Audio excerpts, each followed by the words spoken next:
مدام سهام، مدام زينات، قولي لي انت عندك كام سنه؟ 35. انت قلتي لي ان انت من اسر ضحايا في حادث الطريق الاقليمي. ولاد عمي. ولاد عمك 3 ضحايا راحوا 3 ضحايا. واحدى المصابات. في المصابه. وحبيبه محمد بيوشي برضو بنت عمي. يعني انت من اسرتك بس 5 فتيات. وإسراء الشالة والدتها تبقى بنت عمتي. إسراء هي المصابه الثانيه من اللي كانوا في الحادث. طيب قولي لي، انت قلتي لي قبل اللايف ان انت كنت بتشتغلي في مزارع في الجبل. احكي لي كده، وانت عندك 4 اولاد كنت بتسيبيهم وتروحي الجبل من الساعه كام؟ الساعه 4 حسب شغل ما بيخلص بنيجوا مثلا الساعه 2 الساعه 3 وساعات العصر بيجوا. يعني المشروع ده يبقى مشروع يعني. عرفتي من المشروع ازاي؟ هم عملوا اعلان في القريه اللي فيها فتح مشغل، يعني اللي عايز يقدم فيه. بقالنا اسبوعين يعني بنتدرب هنا، وفر لنا مدربين كويسين وحاولنا ان احنا نتعلم الخياطه باقصى. ويومين 3 كتير اتعلمنا الخياطه. اتعلمتي الخياطه؟ ورينا كده، بتعرفوا تخيطي على المكنه؟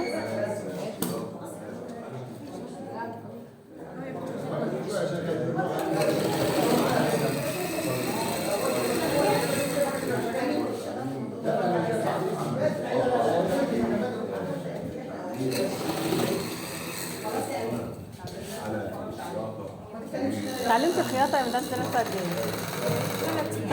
3 ايام. دلوقتي بتقدري تخيطي كل شيء؟ انا عرفت ان انتوا هنا انتجتوا اعلام مصر بكافه احجامها، زي ما احنا شايفين، متوسط وكبير وصغير، وان انتوا اخدتوا فتره تدريبيه لمده 2 أسبوعين تقريبا، وبعدها بيتم بيع انتاجكم تاني واعطائكم العائد المادي ليه. طب انت شايفه المشروع هنا هيخدم بنات القريه ازاي؟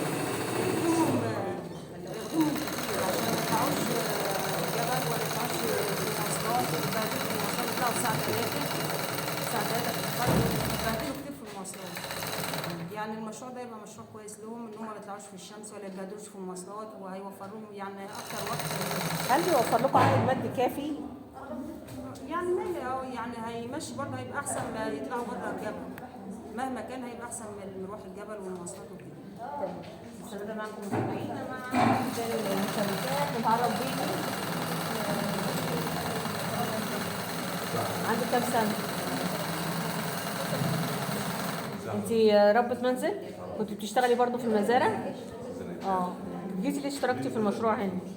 يعني اوفر في اتعلمتي الخياطة؟ قد ايه؟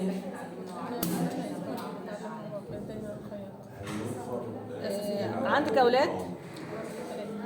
شايفه ان المشروع هيفيدك هنا انك تدخلي دخل لبيتك؟ انا اتعلم فكره ان انا ممكن اشتغل بره. تمام. ممكن اشتغل في بره، يعني اتعلمت معانا بقى اصغر المشاركات في المشروع، واللي قبل اللايف قالت لنا انه البنات اللي توفوا 4 منهم كانوا صديقاتها وزميلاتها في المدرسه. نتعرف بيكي. سنه يا سام؟ كم سنه يا سام؟ 15. في سنه كام؟ ثالثه اعدادي. 4 من البنات اللي توفوا في حادث العنب كانوا زميلاتك في المدرسه واصحاب، صح؟ انت كنت بتشتغلي في مزارع برضو معاهم؟ بس انا كنت بطلع الجبل وبطلعهم محاضرات. انت كنت بتطلعي الجبل، هما بيطلعوا المحاضرات.